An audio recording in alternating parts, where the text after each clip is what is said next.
Yes. Yeah. So hello. Welcome to Let's Connect. Welcome to the spa, Ziano Mind Spa, the place to be for all things designing our next chapter, clarity of our purpose, our mission, our passion, and stepping impactfully, powerfully into this next chapter. So hello and welcome. Let's just go around really quickly. There are not many people here. We are expecting a couple more, but let's go around it really quickly and I'm going to start with you, Irma. We'll do Irma, we'll do Faith, and we'll do Mary Rose. Just tell us your name and where you are joining us from. Irma Matos. I'm sorry, go ahead. No, please carry on. Okay. Irma Matos from Miami, Florida. Welcome, Irma Matos from Miami, Florida. Thank you. Faith, you're next. Hi, I'm Faith, and I'm in Kent here. Hello, Faith. In the UK. But I like the way you said that, because a few days ago I wrote that I was in Birmingham, and we're all in the same group. And Irma said, "Is that Birmingham, Alabama?" I'm like, no, I'm Birmingham, UK. I didn't know there was a Birmingham in the UK. I think you'll find that Birmingham, Alabama was actually named after Birmingham in the UK. But let's not even go there, okay? Marie, tell us, who are you, where are you from? Hi, my name is Mary Rose Omokodion, and I'm joining from Milton Keynes, United Kingdom. Milton Keynes. Hello, ladies. So as I've said a few times, welcome. We're expecting a few more people. I'm sure they will join at some point. Somebody who was meant to join is no longer able to join. Can I please ask everybody to go on mute, please, so we have an uninterrupted recording. Thank you. If you want to say something, which you are more than welcome to, you can ask questions, you can make a comment, you can contribute, you can share your thoughts. This is the spa, it's a safe place. I'm going to ask you to raise your hand, and I will then call on you, and you can unmute to say something. So are you in the right place? Are you in the right place? Let's first identify who this is for. This is for you if you are a coach, a consultant, an expert in any area, you are a corporate professional, any other kind of professional, you are perhaps even a stay-at-home mom who, irrespective of where you've come from, you've reached a junction in your life where you are reflecting, you are looking in the mirror, and you're asking yourself, what's next for me? Now what? You know that regardless of what you've done so far, and please don't get me wrong, you have done great things. That's not even what we're debating here. But you know that regardless of what you've done so far, there's so much more for you. There's so much more potential that you have. There's so much more to you. And you don't want to leave this earth searching and wondering why you didn't do it. You don't want to leave this earth with any regrets. You don't want to leave this earth wondering, I wonder what would have happened if only I had. Two of the saddest words in the English language are if only. Two of the saddest words in the English language. If only. If only. We don't want to get to the end of our lives and look back and say, if only. So speaking of words, two of the saddest words are if only. Another two words that are very sad that I'm going to invite us to not say, not just in this space, but in any space that we're in. Another two words I'm going to invite us to not say ever again is I know. I know.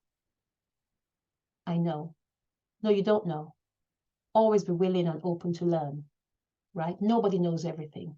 You may have heard something before. You may be familiar with something. You don't know what you may be about to learn. You don't know what other angle, what other interpretation you're about to be given the opportunity to be exposed to. This is completely aside from what we're here to talk about. But when I talked about if only, it reminded me of the other two words, I know. So please, let's not say I know. when we meet people, when we're in meetings like this, when we're reading a book, when we're in conversations. Let's just keep ourselves open to learning.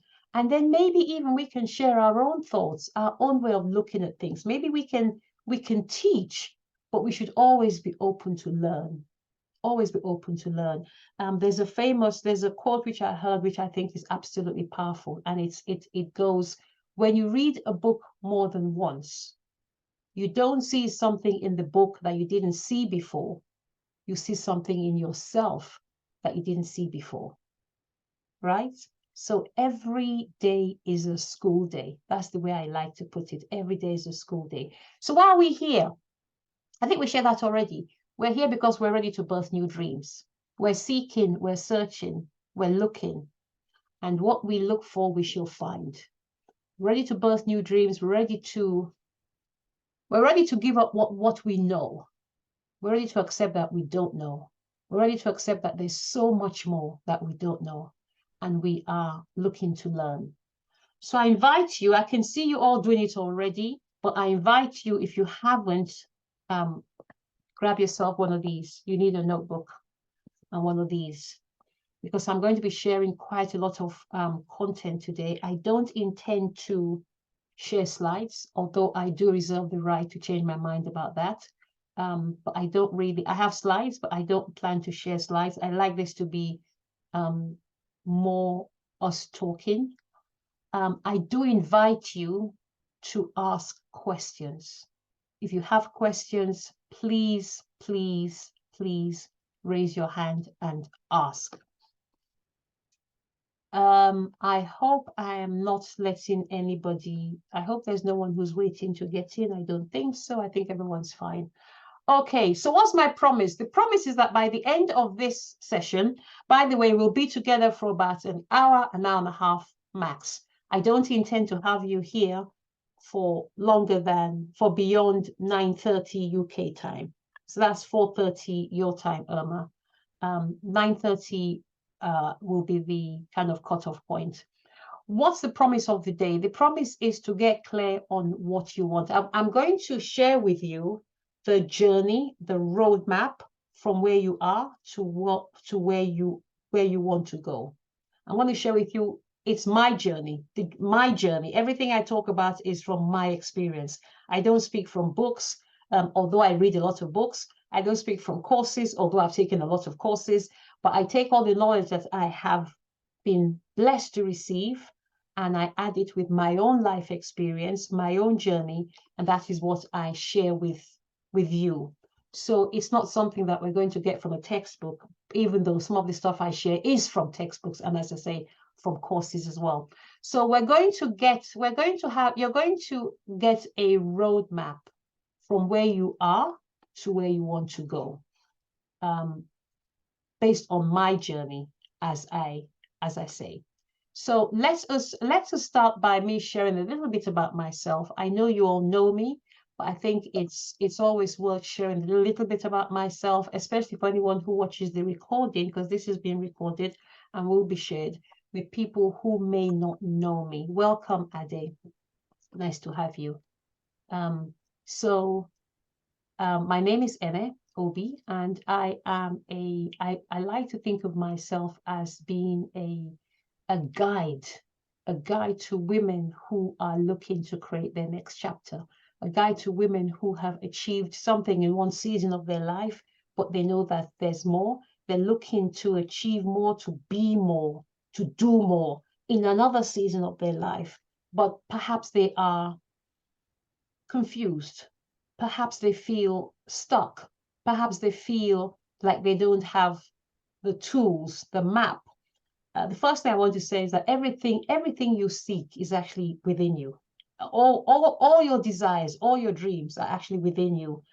But sometimes we're so close to the story that we don't always see the wood for the trees, as they say. And sometimes it takes a guide, somebody from afar, to look in and say, oh, but hang on, that's not that hard. I see this, I see this, I see this. And then we go, I can't believe it was right in front of my nose the entire time. So that's the way I like to see myself, somebody who guides. I don't pretend to know it all. but I am an expert on my own journey. That I'm an expert in. I'm a master in my own journey, and my journey is what I like to share to inspire and impact people. So I had a corporate career for almost 3 decades. I think it was about 28.5 years. And in the journey of building the corporate dream, in the journey of living a corporate life, I didn't recognize when the dream came to an end, or indeed when it turned into a nightmare, but it did. And so one day in January 2020, I encountered what I like to think of now as an awakening at work, where I literally saw my life flash in front of my eyes. And I realized that everything I had done up to that point was great for a season of my life. But I'd reached a turning point, and it was time for me to finally take a turn and trust the process and trust the journey and trust myself. And so I did. I left my corporate role. I literally walked out, and I went on a journey of self-discovery.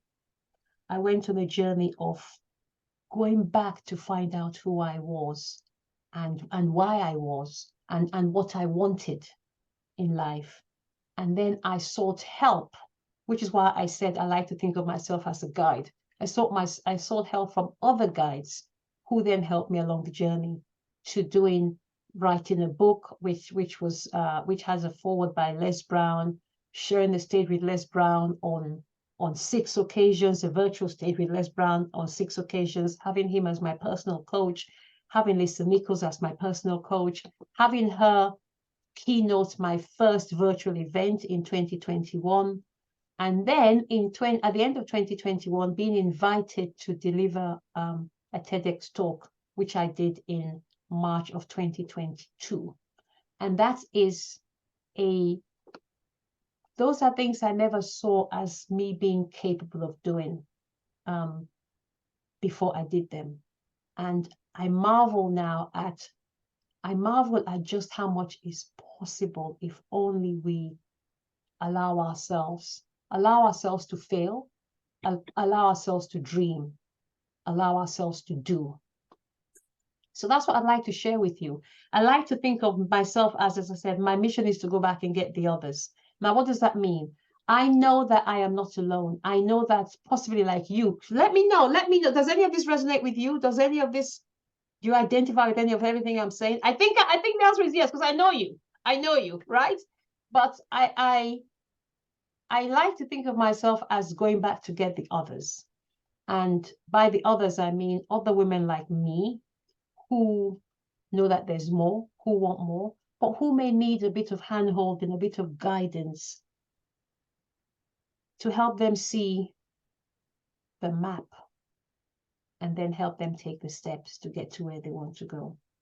So let me ask you, where are you now? Are you thinking, I'm going to invite you to unmute yourselves and share. Where are you now? Are you thinking you're ready for your next? Are you thinking you're not quite ready, but you're just on the fence considering? Are you already in transition? Where are you now? Let's start with you again, Irma. Where are you now?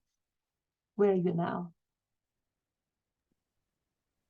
Have I muted you? What was that? No, like we can hear you. Where Okay. are you now? Where am I now? I am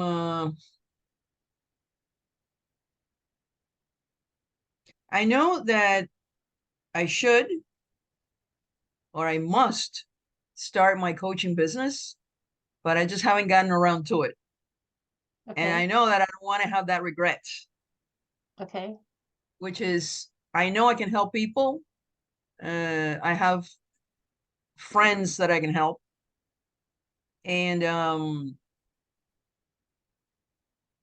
so I know that. I know what I have to do. I know what I should do, but I just haven't done it. And I So just what- have to. Why haven't you done it, Irma?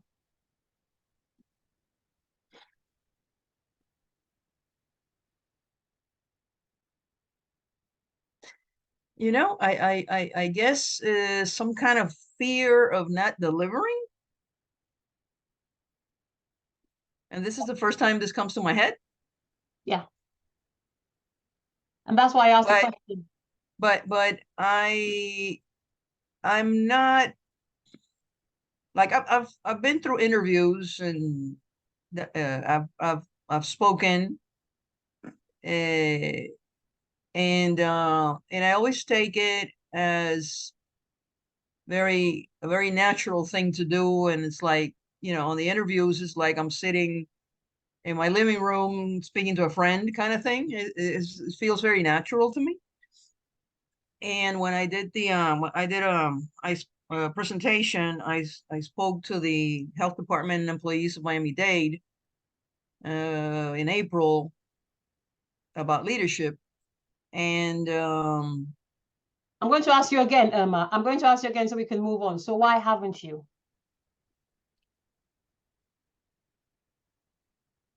And this is no judgment, please. This is no judgment. Just no, I know. yeah, I know. yeah. Like I said, fear of not delivering or fear of not being consistent. Okay. All right. Thank you. That's what comes into my head. Okay. Thank you. Thank you. We're going to talk about what stops us, actually. I wish you were with us a couple of weeks ago, because Ade and Maria Rose, remember we talked about this at the last event. But I'm going to have something for you which we'll talk about later on. Okay. I'm going to invite us, and this is not to Irma, this is for everybody. I'm going to invite us to release the word should from our diction. There are lots of things we're going to release. There are lots of things we want to release. Release the word should from our dictionary. Why? Wherever there's a should, no, I shouldn't speak in absolutes. Often where there's a should, there's a shame. There's no should. If we change if languaging is so important, where you say I should, it automatically puts you on the back foot, that you haven't done something. There is no should, because we trust the process, we trust life, we trust that everything we do, we will do at the right time. So I invite us to drop the word should, to release the word should, and to replace that with want. If Irma has said, I want to coach women, that just shifts the entire energy of that conversation, right? It shifts the entire energy. I want to coach. It puts you on the front foot. It puts you in control. It gives you power. I want to coach women. If you say I should, you're automatically taking yourself back. I should, because what I'm hearing, what we're all hearing is I should, but I haven't. I should, but I don't. I should, but I won't. It's all negative. I want to. It's positive. So let's change our language, right? Thank you, Irma. Thank you. Faith, can we come to you next?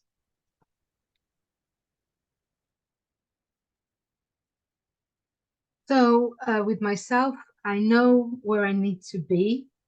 So I've got my property business. At the moment, I feel the market is actually not a good time to buy or for me to increase my portfolio. So I'm waiting.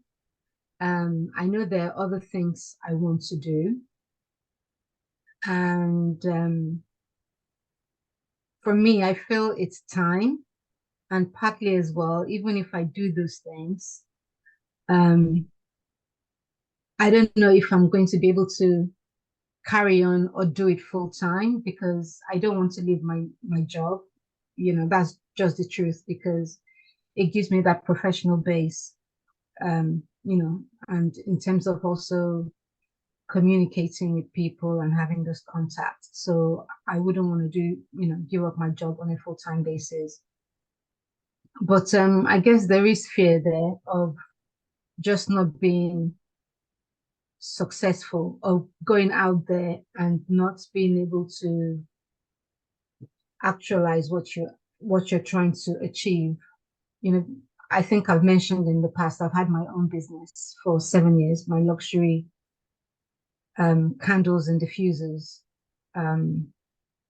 So I'm just very cautious about doing things again very quickly. Because people ask questions, as you probably know. When things don't work out, people are quick to ask questions. So yeah, that's me. Thank you, Faith. Thank you for your vulnerability. Thank you for sharing that. I took away two things from you, and one actually overlaps with what Irma said. Fear of failure is you and Irma. And then you didn't say it, but I read between the lines when you talked about criticism, when you talked about people, what people say. I wrote that down as fear of criticism or of judgment. Yeah.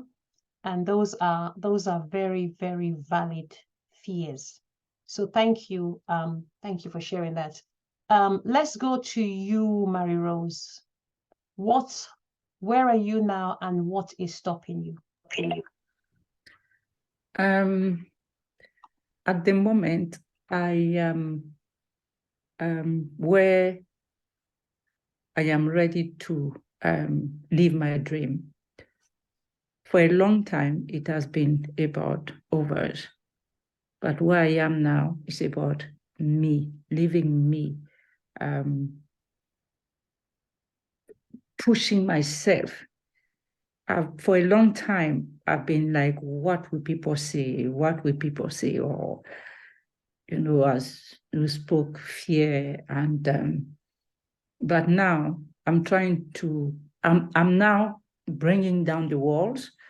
And it's not about you, it's about me. Let me make my mistake. I will learn from it. And I will continue. What's stopping you?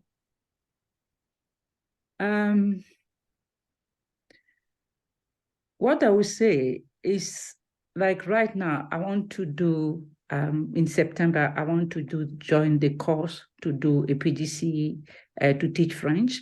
I've done everything that I need to do. I was bold enough to call, to send my application. I'm preparing myself for the interviews. I'm getting ready.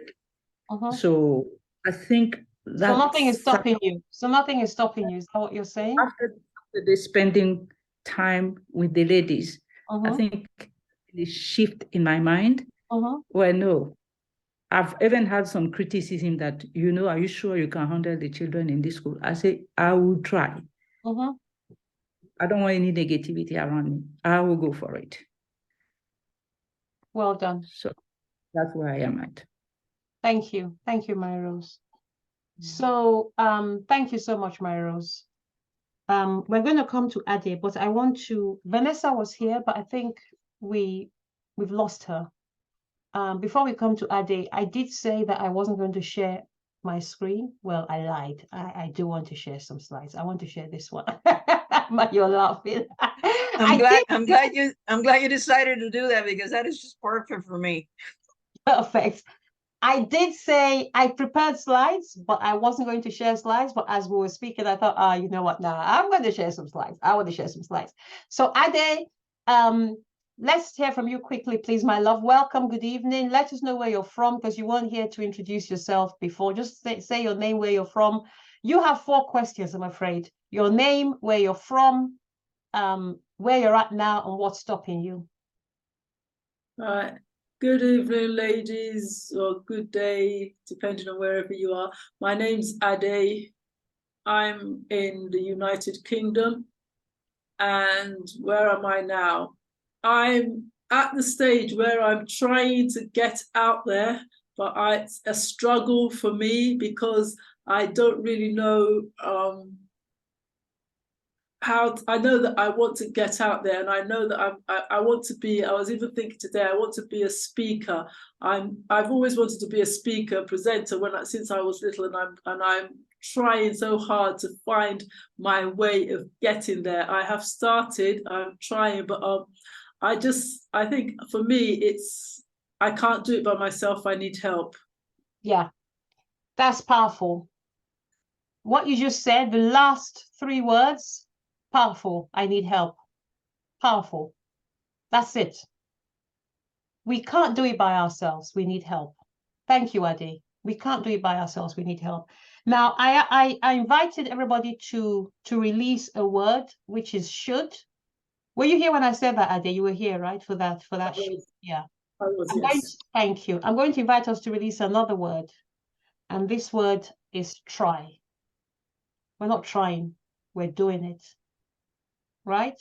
Try again puts us on the back foot. When you get up in the morning, you don't say, I'm going to, when you go to bed at night, you don't say, I'm going to try to get up tomorrow morning. I'll get up tomorrow morning, right? We're not trying. You don't try to put on your shoes. You don't try to put on your clothes. You don't try to have a shower. You go and you have a shower, right? So I am in the process of being a speaker. Own it. Say it.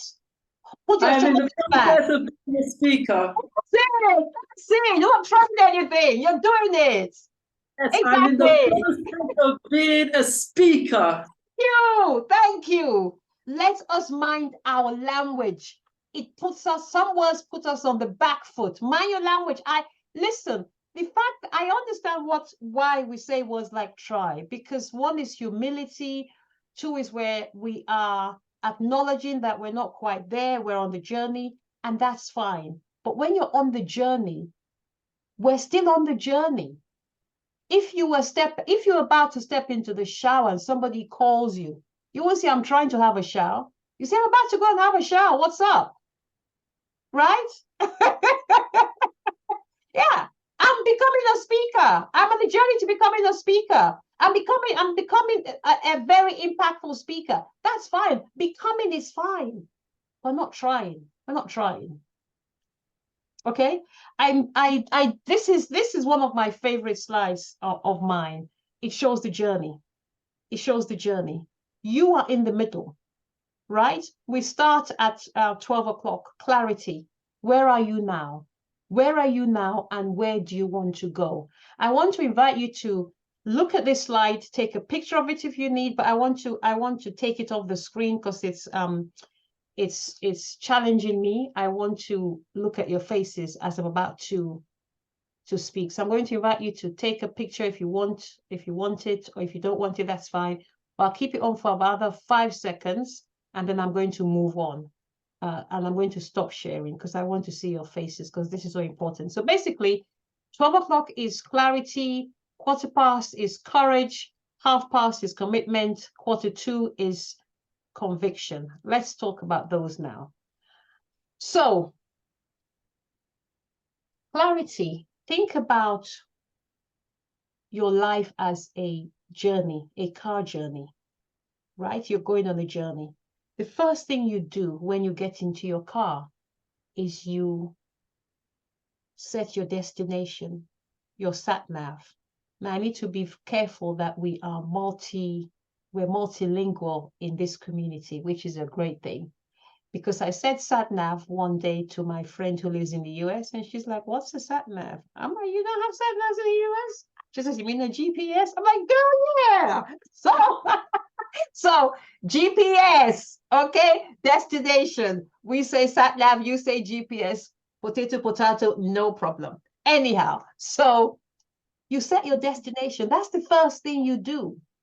Now, when you do that, the GPS works out a route based on your settings, whether you say fastest route without motorways, whatever. It sets a route from where you are to where you want to go, right? But without a destination, where are you going? You're going nowhere. Without a destination, you are going to get into that car, you're going to start that car, and you're going to drive around in circles. We need to know where we are going. But to know where you're going, you also need to know where you are. Where are you now? Your GPS will say, is it from your current location? We know that even on Google Maps, right? Your current location, where are you now? And where do you want to go? Oftentimes, we don't even know where we want to go. Many people stop the average person on the road, go to the road and stop the average person and say, what are your goals and dreams? And I can guarantee you approximately 9 out of 10 will scratch their heads, they'll look up, they look down, They'll say, what do you mean? They'll look up, they look to the left, they don't know. They don't know. And that is, again, from a place of no judgment. I've done it. For many years, I didn't know what I wanted. So where are you now? What do you want? And I'm sharing my screen again, aren't I? Am I sharing my screen again? Hey, it's gone now. So what do you want? That's the first thing we need to know. What do you want? Now once you identify what you want, you identify where you are. The next thing is to know how to get to what you want. You're not sharing. You're not sharing. I'm not meant to be. I don't want to. Oh, okay. I thought you said you were going to share something. No. Okay. I want to see your faces. I've stopped sharing. Thank you, Irma. Thank you. So where are you going and where are you now? And as we answer that question, we need to answer another question. Who am I? There's no point having a destination that doesn't align with who you are, with your values, with your strengths, with your passions. So who are you? Oftentimes, by answering the question, where am I going?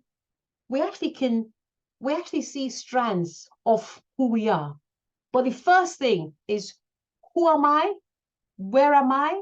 And where am I going? Or what do I want? And that's all in the courage bucket. The next bucket is, sorry, that's in the clarity bucket, beg your pardon. That's in the clarity section. The next section is courage. And this is where Irma and Faith, I think less so Marie-Rose and Ade, and I say less so Marie-Rose and Ade because they have gone through some Ziano I want to believe that it's because, at least partly because, not all because, they've gone through some Ziano Mind Spa experiences recently where we have dealt with some of the clarity and quite a bit of the courage exercises for sure. I want to say that fear is real. We all have fear. There's nobody who doesn't have fear, even the people that we perceive as successful. And I'm not picking on anybody. I'm not picking on anything, but to make this really practical, I'm going to pick out a couple of things that Faith and Irma said, so we have something really intangible, because we've all been there. And we're all still there, perhaps to a lesser extent, but we're actually all still there. We're actually all still there. So every time we need to get to the next level, we're fearful. I'll share. I was invited to speak in a couple of weeks on the stage. I'm fearful. I'm going to be honest, I'm fearful because it's a stage I've never been on. It's people I've never shared with before. It's a new level to me. I'm fearful. Am I going to not do it? Oh, hell no. But do I have some apprehension and some anxiety? Oh, hell yes, I do. And if I didn't, then something would be wrong, right? You should have some angst. You should have some, because it means that you're human, right? So fear is real. Fear, what I love about what Irma and Faith said is they've actually identified their faith. Faith talks about people. That's fear of judgment, fear of criticism. What will other people say? Other people's opinions. Irma shared about knowing whether she'll be able to deliver. That's fear of failure, maybe even fear of success. Sometimes fear comes dressed in nicer. Irma and Faith, their fears are kind of just box standard fears. They're not even sexy fears. Some fears are sexy. They come at you saying things like, you're too old, you're too young, you're too poor, you're too rich, you're too educated. Those are sexy fears because they're probably true, or they have an ounce of truth.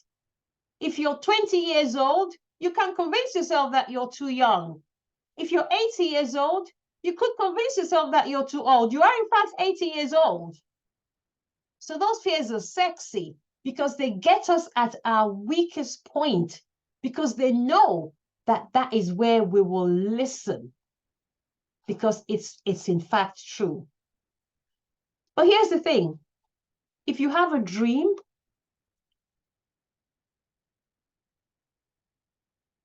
isn't it almost criminal not to then step towards that dream? Isn't it almost criminal not to step towards your dream? I'm going to speak to Faith now. And please, when I speak to one, I speak to all. I'm not picking on Faith. Whatever Faith's business is, Faith, actually share with us, what is one business idea, apart from your property development, what is one business idea that you're fearful of now? So a few years ago, well, it's not really, but this is one of the ideas. One of the things, I wrote a few poems. You know, I've got about 10, 12 poems I wrote a few years ago. I'd really like to get them published. But I don't know. They're just personal to me. And it's a bit silly. It's like, why would anybody want to read that,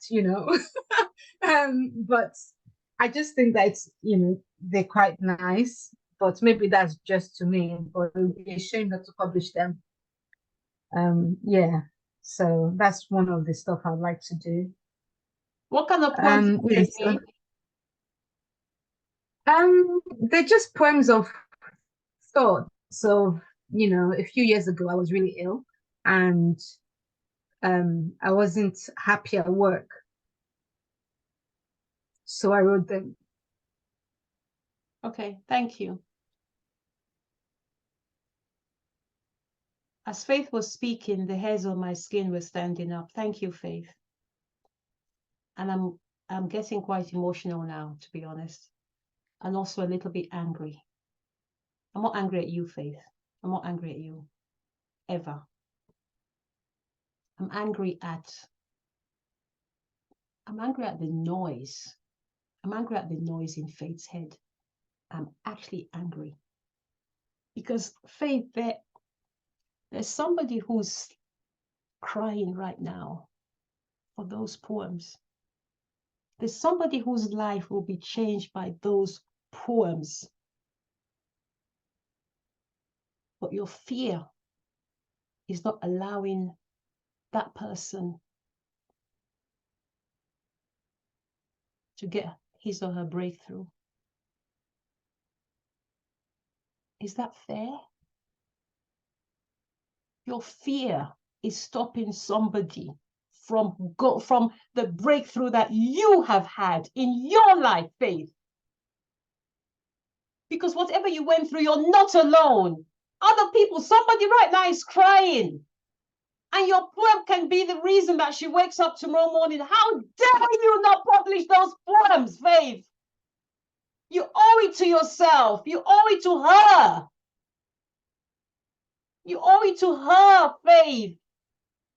Your journey, your pain is somebody else's survival guide, Faith. Who cares whether people laugh at you? People will laugh. If you'll only do things because people won't laugh, honey, people will laugh. But here's the thing. It's not about Faith. It's not about Faith. You're making it about Faith. Who cares if people laugh? When you get to the end of your life, those people won't be there saying, yeah, Faith, I'm glad you didn't publish those poems. I'm glad you didn't sell any more candles. I'm glad you didn't do diffusers. They won't be there. They won't care. They'll be laughing at somebody else. And that person who's waiting on you may have gone before you because she didn't read your poem. Lived a miserable life. When Faith's poem could have been the poem that made her get up the next morning and say, I've got this, I'm going to try one more time. How many How many books do we read? How many podcasts do we listen to? How many sermons do we listen to that get us going one more day? I listen to Joel Osteen almost every day. Some people don't. That's another thing. Some people don't like him. I know Ade doesn't like him. I love the guy. Can you see? I thought you didn't like him, Ade. Sorry, I thought that once I said about him and you were like, oh, I don't know. It's not even that. It's not even. The point I make is some people don't like the man. But I'll tell you something. I'll tell you something. Last year, I was going through a really difficult time last year. Who got me through it? Joel Osteen. Imagine if he said, people laugh at me, so I'm not going to go to Lakewood on Sunday and preach. Because some people really don't like the guy. Yeah, some people really don't like the guy. Every day I wake up, I thank God for the guy. Do you see my point? There'll be people who can't stand you, and that's fine, you're not for everybody. But there'll be people who go to bed and say, thank God for Faith. And that's who Faith is doing it for.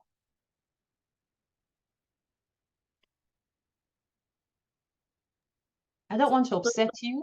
I'm going to stop talking a second. I don't want to upset you. I'm not picking at you or picking on you. I'm picking on every single person here. Thank you for understanding. Were you going to say something? So I wanted to say something because it's just like for me now, what I want to do my whatever, my coaching or whatever I want to do is more like, it's more spiritual. And I'm kind of like, okay, if I start talking about the Bible or start quoting scripture, I start saying, oh, let's come and pray, let's do this. But that's what I want to do. And so what anybody says doesn't really bother me, because that's what I want to do. And I know that there's somebody out there that wants to hear what I have to say. I just have to find that person. A lot of people are going to say, I know when I put my flyer out and I put woman thou art loose, although I'm going to change it now, but then I'm sure people would have been thinking, what on earth is she talking about? What on earth does that mean? But at the end of the day, I made up my mind. I said to myself, it doesn't matter what anybody says, that is what I want to do, and that's what I'm going to do. And I know that somebody out there wants to hear what I have to say. And even as Faith, as you were speaking, it just touched my soul, touched my spirit so much that there's somebody that wants to hear those poems that you have written. Somebody is out there that is just waiting, as Enna said, to listen to your poems. Those poems that you think people might, if they think stupid, then that's it. That's their problem. But you have a voice, and somebody needs to hear your voice. Thank you, Ade. Thank you for that. You have a voice and somebody needs to hear your voice. Somebody is crying right now. And I don't want to take you back to your pain, but I will for a second. Think back to what you were going through when you were writing those poems. Think back to the pain. And then think of how another woman or man will read your words and say, she really gets me. This is what I'm going through. And I said it before. We'll go to bed and say, thank God for this lady, whoever she is. They may not even know you. They may know you. I'm going to stop there now, Faith. I think the point has been made. I will close it this way. When we think about other people's opinions, and when we think even any kind of fear, even, like Elma was saying, she's fearful that she won't deliver, any kind of fear, we're making it about us. Did you hear that? I'm fearful that I will not deliver. I'm fearful about other people's opinions of what? Of me. It's I. We need to stop looking inwards and look outwards. I will share this here. Alina and Ade are constantly, you may not realize, again, I'm not picking on you, but they constantly feed me with fuel to keep going. They constantly, because their love and their support. If I ever want to give up and I think of Alina and Ade, I'll be like, I can't, because they need me. You, my darling, all of you need to find your people who will fuel you like that, so you don't ever think of other people's opinions or that you're not delivering, because all you need is that one person to say, I thank God for you. It's enough. And if there's one, you better believe that there's two. You better believe that there's 10. And then you better believe that there's 100. And then there's 1,000, because the world has got 8 billion people. Hello?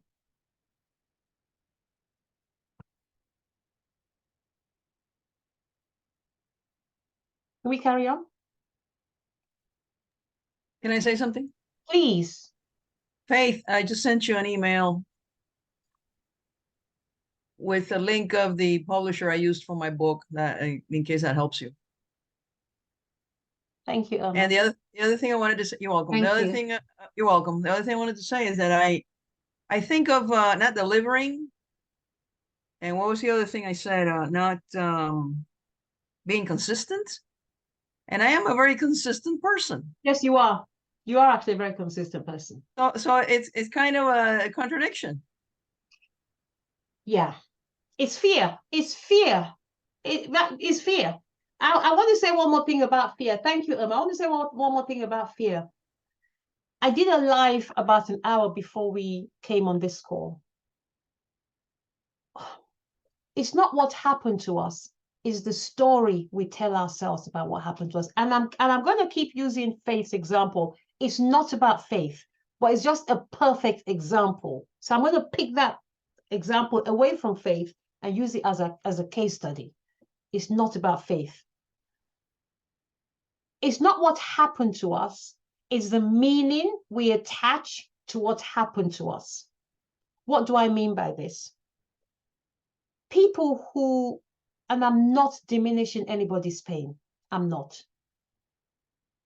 Somebody was raped at the age of 5, repeatedly. Somebody's dad was murdered, or their mom was murdered, or let's use Irma. She came to the US at the age of, I forget what age, as a refugee from Cuba. We've all had different levels of trauma in our lives, every single one of us. There's none of us that hasn't had some level of trauma. There's nobody on earth that hasn't had trauma. But have you ever noticed that you can take 2 different people through the exact same situation? There's somebody on this earth who probably came through the same refugee journey that Irma went through from Cuba to the United States, who is there now, either lying in jail or on the side of some road saying, oh, woe is me, look at my life, I was a refugee. There's somebody who all they can see is the bad of the story. What's my point? What happened to you is not what is happening to you now. It's the story you attach to what happened to you. So somebody set up a business. I did. The business didn't do well. I did. People laughed at the person. Hello? So the person says, I'm not ever going to do that again. I am a poor business person. People are laughing at me. I lost money. I'm not doing that again. Those are all valid things to say, to be honest. But at the end of the person's life, will they look back if they still have dreams and say, I wish I'd given myself another go? I think probably yes.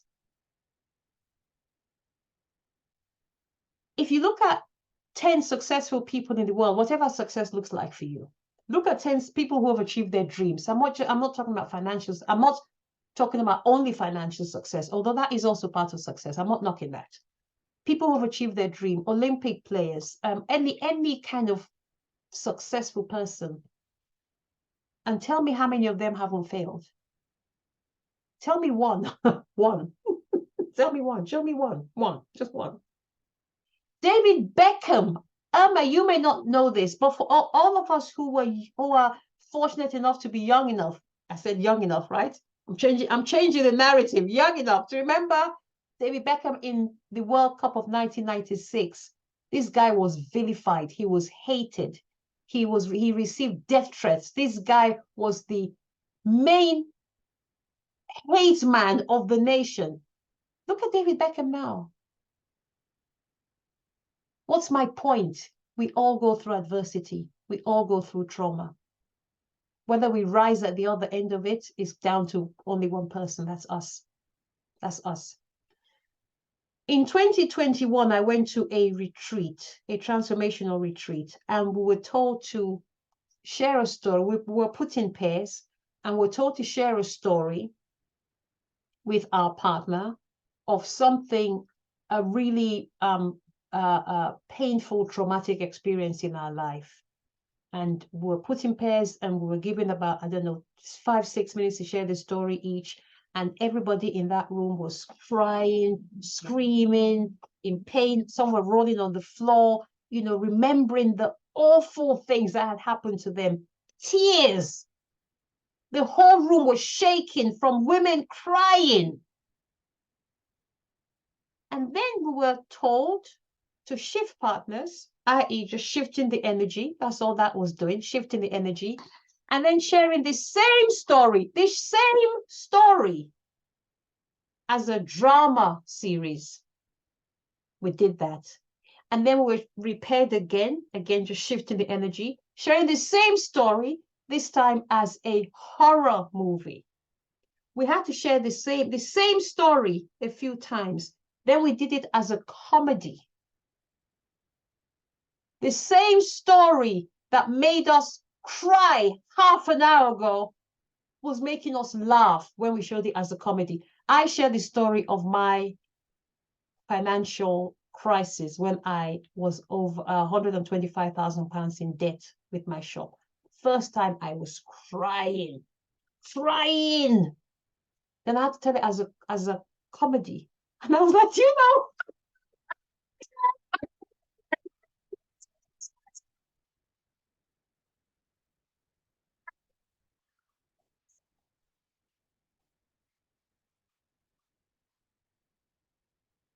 the same story.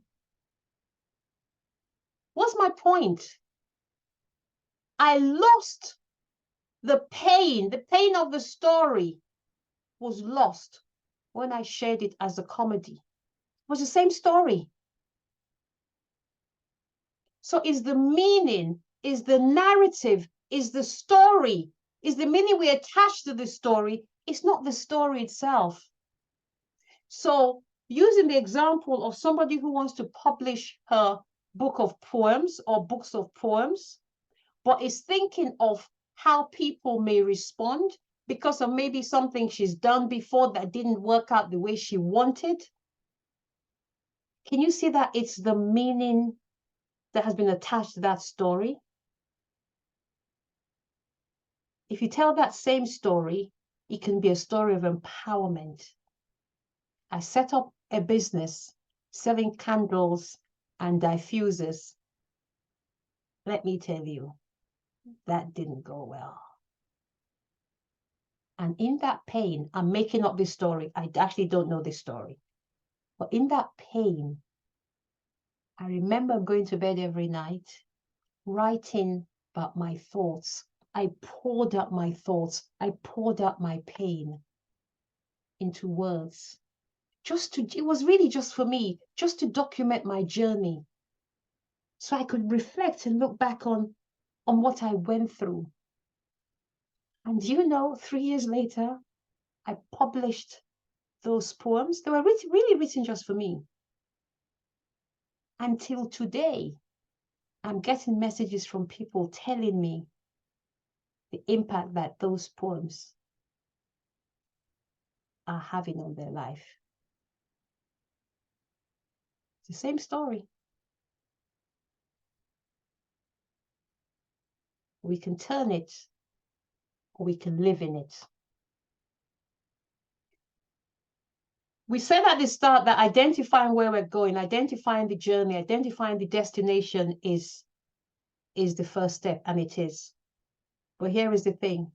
If we don't develop the self-trust, the self-belief, no GPS is going to get us to our destination. And this is the crucial piece. This courage piece is huge because it will stop us in our tracks. But here's another thing about courage. Even if we have enough courage, and I use the word courage, it's just my word. You can call it anything you want. I just use courage because I have 4 C's. If we think of it as a ladder, think of the journey as a ladder, you're going to the top. You only need so much courage to get to level 1. The amount of courage you need to get to level 1 won't get you to level 2. So at every step in the journey, we need to dig deeper and develop more courage. Dig deeper and develop more courage. Level 1 courage is not going to take us to level 10. Think about when I was younger, I don't know how old, I was probably about 9, 6, 7, 8, 9, probably about 8, 9.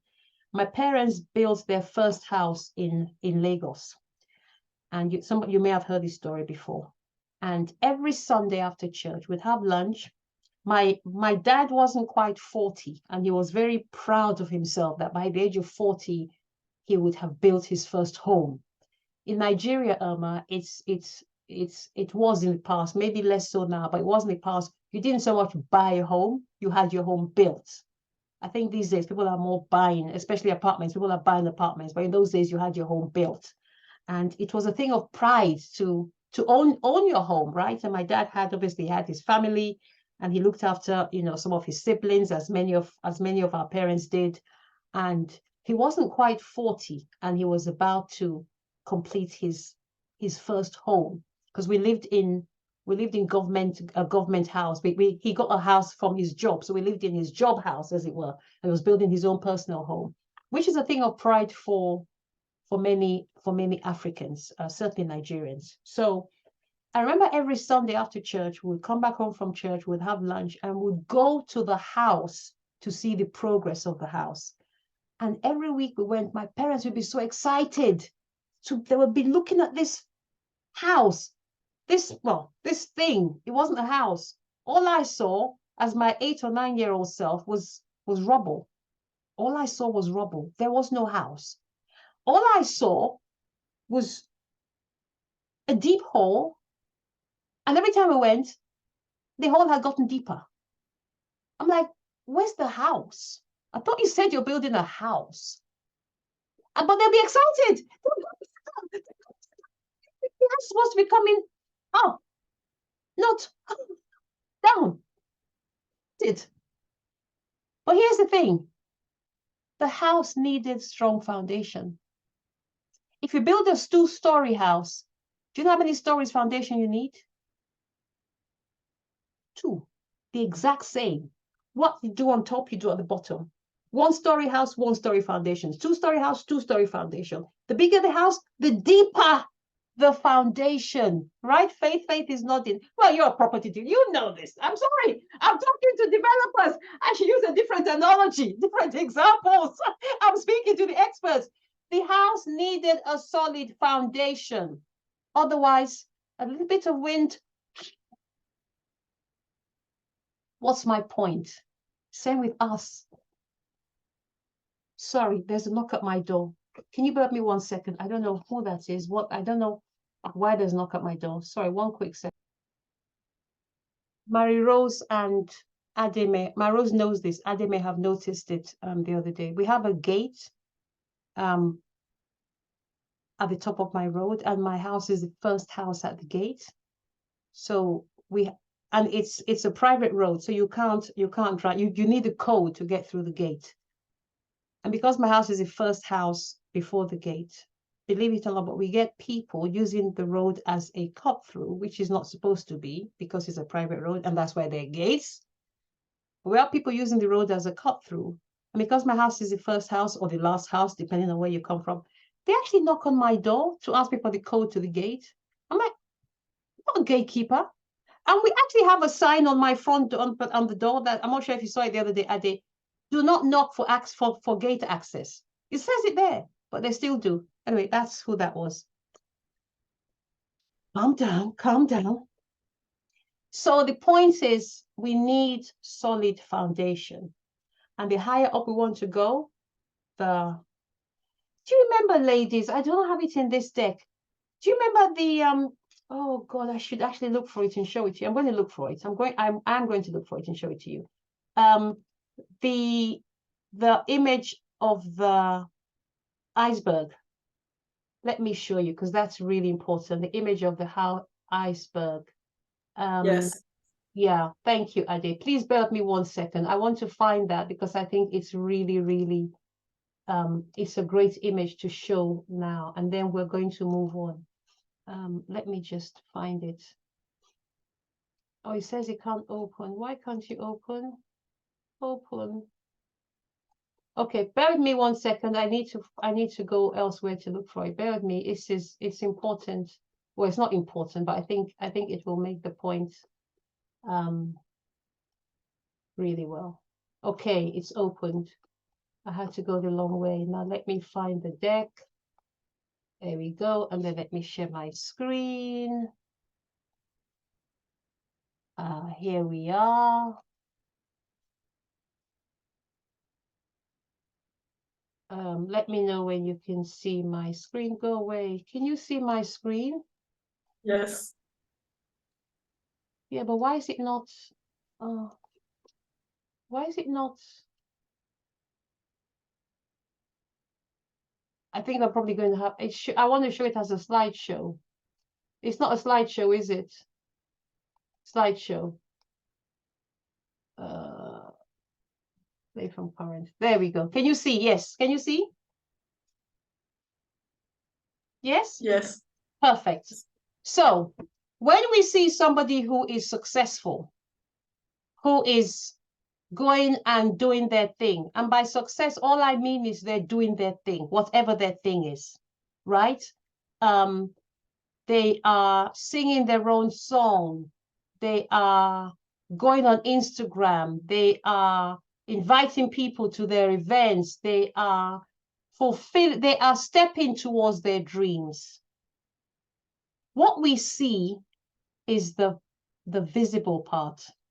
What we see is visible, right? So you might see, let's think of somebody that we might all know who is doing well. Let's think of somebody. Who do you want to suggest? Suggest somebody. Anybody on earth that we might all know. Richard Branson. Richard Oprah. Branson. Oprah. Okay, we'll go with Oprah. Perfect. Oprah is perfect. They're both perfect. They're both perfect. Let's go with Oprah. Oprah is great. Very good. Now, when you see Oprah doing Oprah, what you see is the visible part. You see Oprah on stage when she was on stage. You see Oprah interviewing.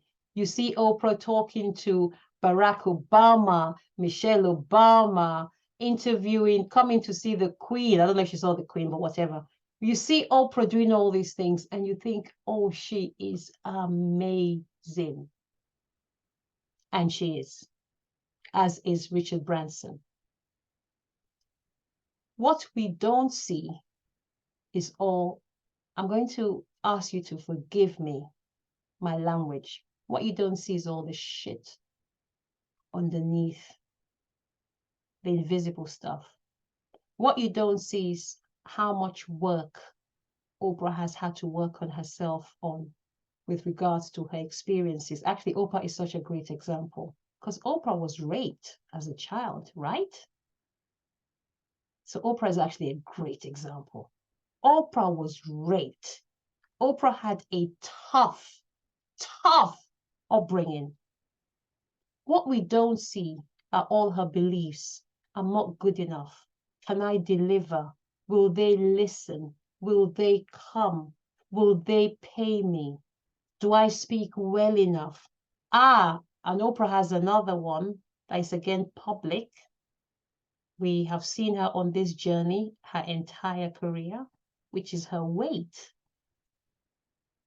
I am big. I don't look like somebody that should be on stage. Oh, and there's another one. I am black. Oh, and there's another one. I am a woman. I didn't go to an Ivy League university. I mean, I don't know whether Oprah thinks these things, but I would be surprised if she didn't. I know she has struggled with her weight loss and she's documented it. It's public information. I know that Oprah was raped. Oprah. I'm just going to let that sink in. Oprah. Now, with Oprah's background, should Oprah be where Oprah is?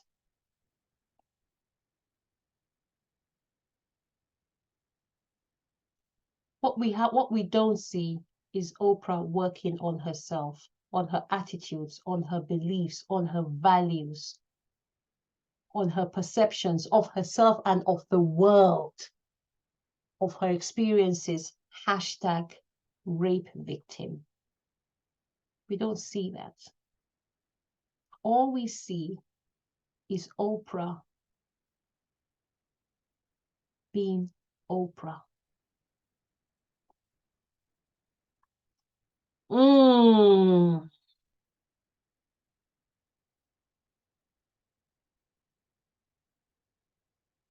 Yeah. We don't get to, it's 9:15. I don't believe it. We're still on courage. We're going to move on, but we needed to sit here, to be honest, because courage is everything. I'm going to move on. I will need to move on. Commitment and conviction. What is commitment? Commitment is all about why. Why? So we know where we want to go. Then we're going to start working on believing in ourselves. And that is an ongoing thing, because like we said, when you get to level 1, your level 1 courage ain't getting you to level 2. So we do need to continue. It's an ongoing thing. Even clarity is an ongoing thing, because things change, things evolve, life moves on. We become different people. We grow. What we think of as being a big dream today may be nothing in 2 years, because maybe we've achieved it. So even that will grow. Faith talks about property. She talks about her book of poems. Faith may decide, actually, you know what? That's just the starting point. I want to be a property magnate, global, who goes on stage to share poems and also does all these other things. I want to have a business that does property. It does interior. Hello, did I mention I do candles and diffusers? Oh, hell yes. I can do your whole house for you. And while you're there, give me a book to read at night. That'll mess with your mind. It's my book of poems. Okay? I do all. I do all. Right? I'm just saying. So we have dreams that will grow and will evolve and will get bigger. So we need to develop more and more. That iceberg I just showed you, please have that imprinted in your head. What you see is, that's all, is what you see. It's not all there is. You know, when you see what you see is all there is. No. What you see is what you see. You don't see all the stuff below that's happening. It's invisible. Commitment. Let me go back to, I've lost my slides. I'm just now going to talk I'm just going to talk because I can talk. I don't need slides to talk. Commitment is all about, Irma is going, yeah. You really don't need slides to talk. No. So commitment is all about why. Why is this important to you? Who are you going to impact with it? And then Ade said something crucial. Ade said she wants to be a speaker. Now, here's the thing. Ade may want to be a public speaker. Whether you're a public speaker or not, we are all speakers. we're all speakers. What do I mean? I'm going to go back to our case study. So we published this beautiful book of poems. How are we going to get it into people's hands? We're going to need to speak about it. We're going to do our book launch. We're going to go to events and shows and tell people about our books, about our book of poems. We're going to tell them how this book will help them, who the book is for, why we wrote the book, who we are. If we're doing property, why did I get into property? What kind of property am I interested in? Who's my property for? What kind of property am I doing? Where is the property? Do you see? Whatever we do, Mary Rose wants to impact people. Mary Rose is going back to school to do a PGCE. Why? Who's impacted by her story? Who's her story for? What made her do it? Who is she? We are actually all speakers. We may not be stage speakers, but we're all speakers. So we need to learn how to speak. Communication is 90% of business success. I forget where I read this, but it's in some business journal. Communication is 90% of business success. Communication. So when people say, I'm not, yes, Faith. Sorry, Les Brown said that when you communicate, it shows people who you are. Yes, absolutely. It shows people who you are and why you care. It shows people who you are. At the start of this conversation, even though you all know me, I told you who I was, and I told you what my mission was, which was extracted from my story. That's why I care. Thank you for that, Faith. It shows people who you are and why you care. Irma, who are you? What do you have? Why should I care? Irma and I met on Les Brown's course, and he said, don't ever open your mouth without saying who you are, what you have, why should you care? And we also need to learn how to tell our story. Storytelling. Storytelling is now so big. We need to be effective communicators and impactful storytellers. You need to tell the story because you are a story. Anywhere you go. When people ask you, I went to a summit the weekend before last, and I went to Tony Robbins' seminar this last weekend. Whenever I met people and people said to me, what do you do? When people say to you, what do you do? Don't let anybody fool you. What they're asking is, tell me your story. It's that simple. Who are you is tell me your story. What we don't want to do is to be rambling on and on. And that's why sometimes I cut you short. Because it's not the rambling on. We need to be able to tell our story concisely in 3 minutes or less. Oftentimes 2 minutes. It's really quick. A snapshot, in, out. Who am I? What do I do? Why should you care? Out. In 2 minutes. When we ramble on, what happens? People stop listening. That's all under commitment. And then conviction is now packaging it up. So using our case study, we go and we get our book of poems published.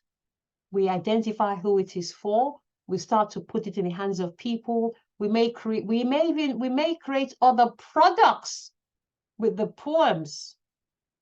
We may create a course. We may create a podcast.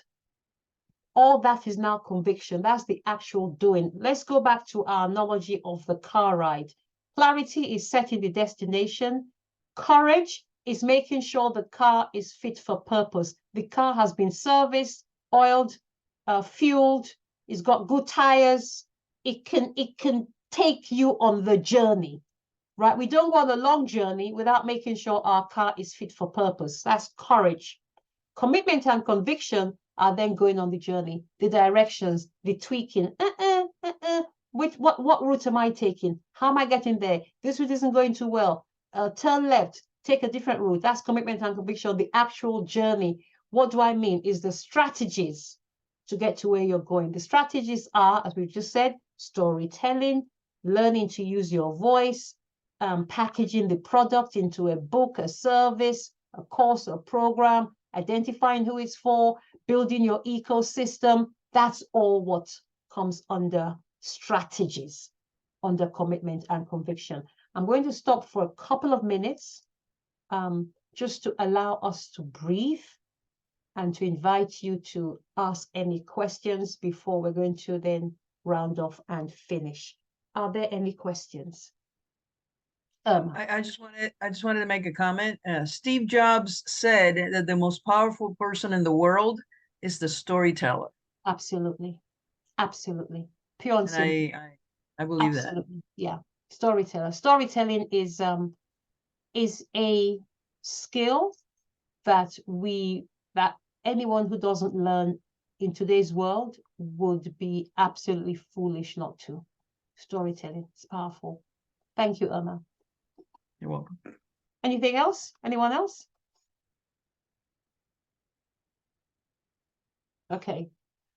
I'm going to take that as a no. Yeah, those stories are going to change lives. I'm just reading what you wrote earlier on, Ade. Those stories are going to, those poems rather, are going to change lives. So, we're coming to the end of this. Now, here is the thing. I am going to be starting, I'm not going to be starting. I am launching a program in September. It's going to be for 12 weeks. And I am inviting you, if you're interested in letting me know.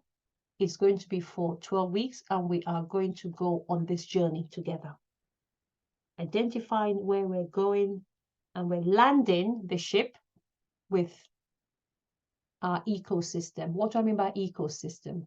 Building the actual framework for us to go out into the world and start making some money and some impact, even more importantly, with our voice, with our purpose, with our clarity, with our passion. And that's what I mean by building an ecosystem. There's something I missed, and that's visibility. And that also lives in conviction, visibility. There's no point getting this beautiful book of poems and nobody knows about it. Nobody knows who we are. And that ties in with the storytelling, the effective communication skills piece. Irma, I'll have to say, total transparency, we're going to be doing this we can't do all of it, obviously, because we have 6 days, but we're going to be doing deep transformational work in Marrakesh. Marrakesh is transformational work. We're going to be working on that mindset. That iceberg, we're going to shatter it to pieces in Marrakesh. We're going to come back. Yeah, thank you. We're going to come back identifying what is below the waterline that's holding us back. And we're going to knock that thing into touch and come back ready to conquer the world. I love it. Yeah. If you're interested in, because everybody here knows me, there's no website for this thing, there's no landing page, there's no nothing. If anybody is interested in hearing more, you all know where to find me. We start in September. I don't have a date. It'll be sometime towards the end of September. It won't be early September because I won't be here anyway. It will be virtual. We'll have class every other week for 12 weeks. And there may be some need, I just want to put it out there, there may be some need for some additional classes, because if we need to. So whilst I say every other week, that makes it 6 classes. We may actually need to have as many as 8 classes, because my priority is to serve you more than to shut you down. It's to serve you more than to shut you down. You're invited to I would love to see you there. DM me. If you're interested in coming to Marrakesh, I invite you to Marrakesh as well. It's from the 3rd to the 9th of December. But in any way that I can serve you, whether Marrakesh, whether this program, by the way, is called Design Your Next Chapter.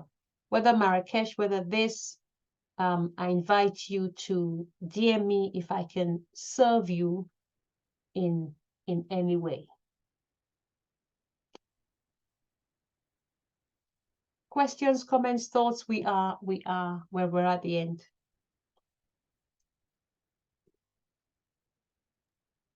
What did you say when you said conviction? What was the other word that you said that goes with conviction? No, I said visibility was part of conviction. Visibility. Visibility is part of conviction. Yeah. So it's clarity, courage, commitment, conviction. I said visibility sits in the conviction bucket. And in the commitment bucket is storytelling, use your voice, goal setting, and why. The reason that why is important is that when we can identify our why, then it's easier for us to stay on track because our why is actually bigger than us. So we spend time identifying our why because it's bigger than us. Yeah. And then you said, who am I? What do I do? And why should people care? That's what Les Brown said. Those are Les Brown's words. Who am I? Who are you? What do you have? Is what do you have? Well, the same as what do I do? Who are you? What do you have? Why should people care? That's what we learned that in Power Voice, Irma. Those are Les Brown's words. Yeah, those are not my words. Those are Les Brown's words. No, okay. Yeah. Anything else? Anyone else? I want to say something. By hearing you today, I think there's kind of shift of my mind that took place. It just opened my eyes how my focus should be on women, because even before now, I've been invited to a lot of programs. Yeah. Women programs, and the part of prayer, they've always allowed me to open it.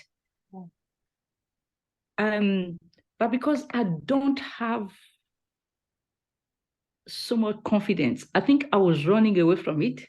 Yeah. Because I was not trained. I was doing it naturally, but I was not nurtured. So in some part of my brain, it was like, even when they call me, I'm like, why are they calling me? I'm not even ready. Why?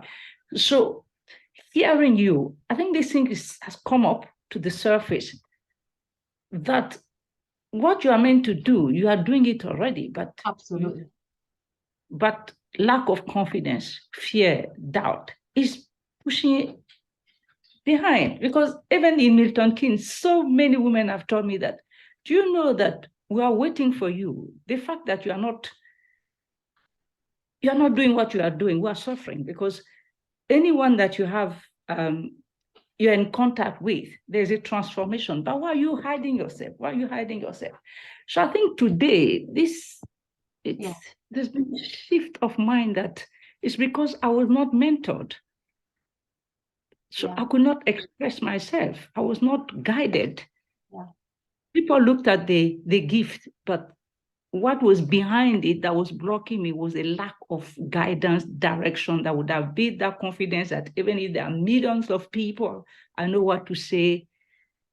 I just go and I deliver it. So that's what I received today through this call. Thank you, Mary Rose. Mentorship is real. Mentorship is real. Mentorship is real. Mentorship helps you to believe in somebody else's belief in you. Mentorship helps you to see what you have. I'm coming to you, Faith. I can see your hand up. I will be with you. Please bear with me. Mentorship helps you to see what you have that you may not see, that other people see. And I have mentors. I have invested significant amounts of money on my mentoring. And I can almost touch my difference. I can almost touch it. It's obviously not tangible, but I feel like it's tangible. I am not the same person. And in fact, I'll share something else. This past weekend, I went through another shift, another layer of shifting. This stuff works and it's real. And I came away and I said to my husband, I'm not playing small anymore. I'm going to be totally transparent. And Faith, I'm not ignoring. I'm going to be totally transparent. I'm not giving away anything for free anymore. All that nonsense, all that shit is over. I'm sorry, forgive my language, but it's done. It's done because I have spent, ladies, I don't want to say it out loud because I actually don't want to hear myself say it. But I've spent well into 3 figures, as in 300, comma 000 dot. Does that make sense? Yeah. And it doesn't start with a 1. I was mentored by Lisa Nichols. It's not private information. Lisa Nichols cost 50 grand. That's public information. It's public information. So it's not like I was mentored by Les Brown. Les Brown charges 40 grand. It's public information. Just add the 2 of them. Then add my other coaches and the other programs. And then the other day, I was like, hang on, but what am I mad? Am I actually mad? Why is it okay for me to pay for people to mentor me, but I can't charge people for me to mentor them? Hell no. It's not happening anymore. The free stuff is gone. Because I have invested in myself, because I believe in myself. And I deserve to show myself some trust and some worth, to say you're worth it. How dare you give away something free that you have paid how much for? Are you mad? Are you actually mad? I told my coach I charge $2.99 for my workshop. She almost slapped me. When you came to my workshop, how much did you pay? Did you pay $2.99? Are you mad? I'm sorry I'm shouting, but I need to shout at myself sometimes. Are you actually mad? Is there something wrong with you? What are you telling yourself, that you're not worth it? So Marie-Rose, mentorship works. Because somebody the way my coach speaks to me, I'm like, who the hell do you think you're speaking to? And she said, what are you going to do about it? Get mad and turn around and do something different. Then I'll speak to you in a better way. I was like, whoa, whoa, whoa. I deserve the insult. I deserved it. I deserve to be spoken to like that because I wasn't acting like I knew what I know. Marie-Rose, mentorship works, and you're going to experience more and more and more. It's like every breakthrough, it's like a new. Thank you. Faith. Yeah, so I was going to say, firstly, I think, is it Marie-Rose? I think you should definitely go ahead. You've got such a beautiful accent that would be a shame for you not to speak to people in that voice. And secondly, Ene, I just wanted to ask you, I know on the 14th of July, you put out a something on Instagram about what you're doing in the next few months. So you've got the Power of 12 experience coming up in September. And then you've got Clarity for your next chapter, which is a virtual event. You said 4 weeks, or here you said 12 weeks. Yeah. Just wondering why you said that. Thank you. I told you that I had just had a session with my coach. The clarity is not likely to happen anymore. It will probably be the Design Your Next Chapter. If there is enough demand for clarity, I will do both. But at this point, it's going to be replaced with Design Your Next Chapter. Thank you for So clarification. so the Power of 12, is that still going ahead? Yes, that is a one-day event. Yeah, okay. Yeah.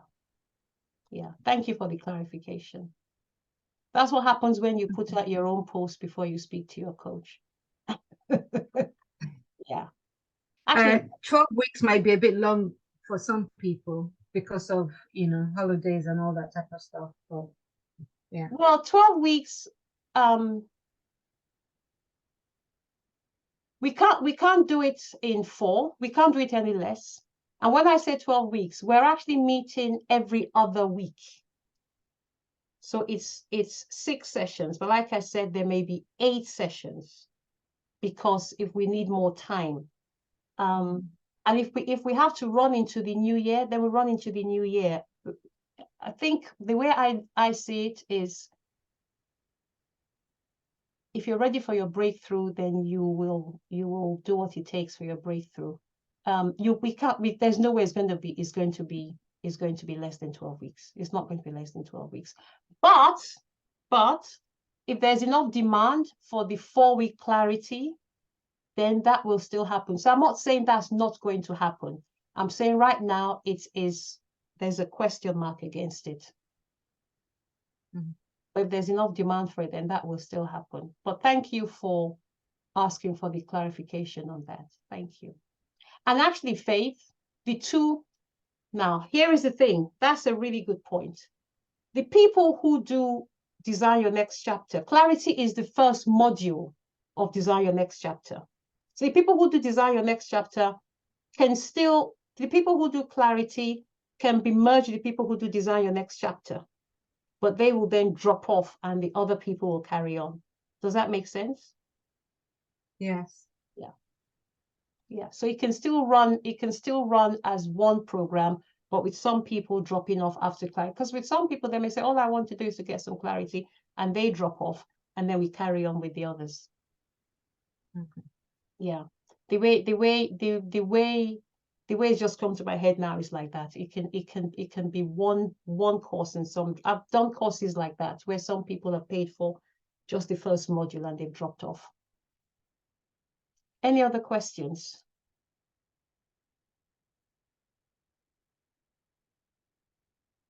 Or comments?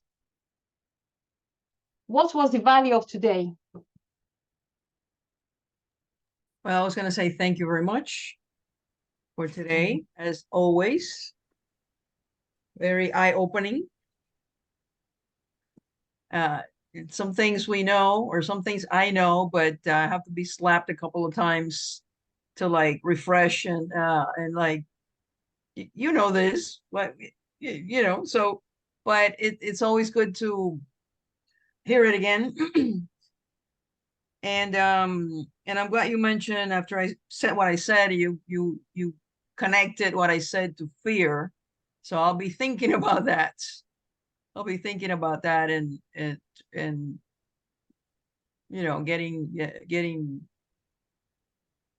fixing it. I have to fix it. Yeah. Thank you, Irma. Thank you. In terms of being slapped, I know you said that jokingly. Well, actually, I think we all need to have that from time to time. I think so. I have it from my coach. I have it all the time from my coach. And somewhere sometimes I come away feeling a little bit bruised, but I always recognize that actually I needed it. And it's said with love, and it's said with nothing but the best intention. Always. Thank you. Anyone else? And I have also spent a lot of money in coaching and courses and classes and all kinds of things. And it's time to put it to work and start making some money. So I think sometimes we have a tendency to learn and to learn and to learn, and we should absolutely learn. But there's a point where we should also start implementing. we can only learn so much. Until we implement, we don't know what we've learned, right? And actually, I heard at Tony Robbins, until we teach, we can't say we've learned something. Until we teach. Makes sense. Yeah. So I think for you, Irma, for you, it's time to start to teach this stuff. It's time to go out and start delivering impact to those women, and give yourself the grace of making mistakes. Every single time I run an event or even one of these, I come away recognizing that I could have done it better. But I also know that if I didn't do it, I would never be able to do it better. Yeah? Absolutely. Makes sense. The only way you can improve is by doing. So just Yeah. do it. Make your mistakes. Give yourself grace. Give yourself Grace. Yeah. Yes. Yeah. Yeah. Thank you. You're welcome. You're welcome. Okay, ladies.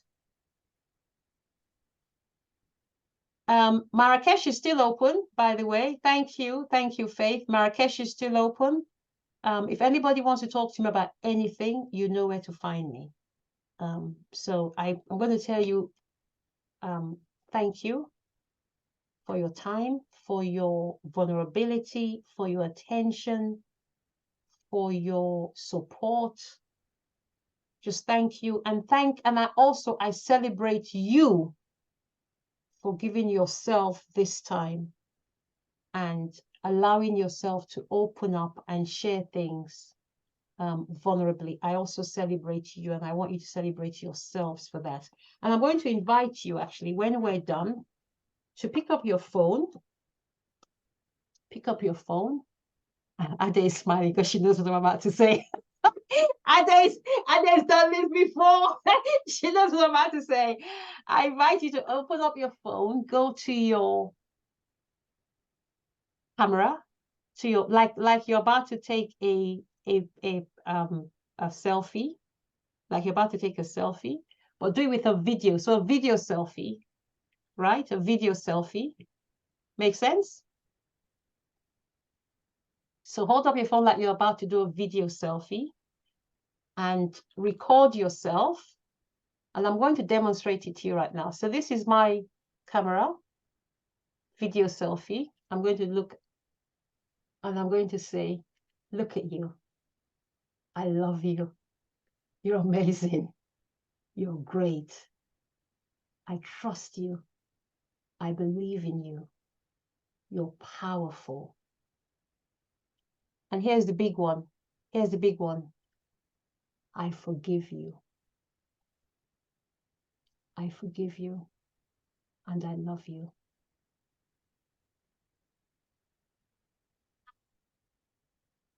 Do that once a day. Do that once a day. Ade's doing hers right now. Hey, Ade girl. Ade's doing hers right now.